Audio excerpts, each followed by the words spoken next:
guys! Welcome to my YouTube channel. My name is Lynn Avila. Kung bago kayo sa aking YouTube channel, don't forget to subscribe and comment below. Anyway, for today's video, mag-unboxing po ako ng aking nabiling Michael Kors. Ayan, kaya samahan niyo ako. Ayan. Ito guys kasi, alamin natin kung gaano kabango ang Michael Kors. Gusto ko lang naman ipakita o ipaalam sa mga taong nanonood ng aking video. Kung interested kayo, watch this video. Ayan. Kaya ito, excited na ba kayo? Alamin natin kung mabango talaga ang Michael Kors na perfume. Ayan. Kasi, ano talaga eh, nag-ano na ako tawag nito, nangungoleksyon na ako ng Michael Kors. Oh my gosh, ang ganda ng lalagyan. Ang lakas makasosyal. Oh my holy God. Ang bango niya. Alam mo yung nasa loob pa lang siya ng box, ang bango-bango niya na. Kaya kung ano kayo, may budget kayo para bumili kayo ng mga perfume, no? Ano, piliin nyo tong Michael Kors kasi sobrang bango niya talaga. Tas ang mura pa. Excited na ba kayo? Excited na rin ako. Ang bango. Parang nanghihinayang ako kasi ano, ang bango-bango niya talaga. Tapos magpe-perfume ako, pupunta lang naman kami sa beach. My gosh, yung ang init-init. Pinagpapawisan ako. Shit, ang bango. Gosh, ang ganda niya. Ang lakas makasosyal, oh. Di ba? Ayan.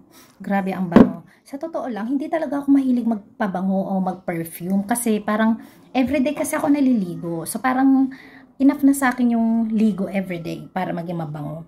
Eh, netong ano, nagkakaedad ako, parang gusto ko mangoleksyon ng pabango. Since na yung asawa ko pumupunta naman ng Europe, sabi ko sa kanya, ibili na rin niya ako doon kasi nagsha-shopping din naman siya, kaya dapat ibili din niya ako kahit isang items lang, 'di ba? Etong video ko na to guys, ginawa ko to para ipaalam sa mga tao na itong pag-unboxing ko at pag-flex para malaman ng tao kung maganda ba tong items na to, maganda ba tong perfume na to, o kahit na anong mga pinopost ko dito, legit ko pong na-experience kasi dito sa post ko, pag gumagawa po ako ng video, sinasabi ko yung totoo, pangit to, maganda to. Sabi ko po yung comment ko sa items para naman po may idea kayo. At saka sa mga taong gusto mong bumili po ng perfume na to, 100% legit ang bango-bango niya. At saka hindi po siya ganun katapang, pero ang kapit ng amoy, yung mga girly-girly dyan na mahilig sa mga perfume na simple lang, hindi ganun katapang, pero ang bango-bango at saka ang kapit ng amoy, parang, alam mo yon, ano siya eh, nakarinig na ako dati ng mga perfume tungkol sa ganito na ang kapit daw talaga kahit 24 hours, 48 hours ang kapit niya basta mga ganitong brand. At saka na-experience ko din sa isang pabango ko na YL.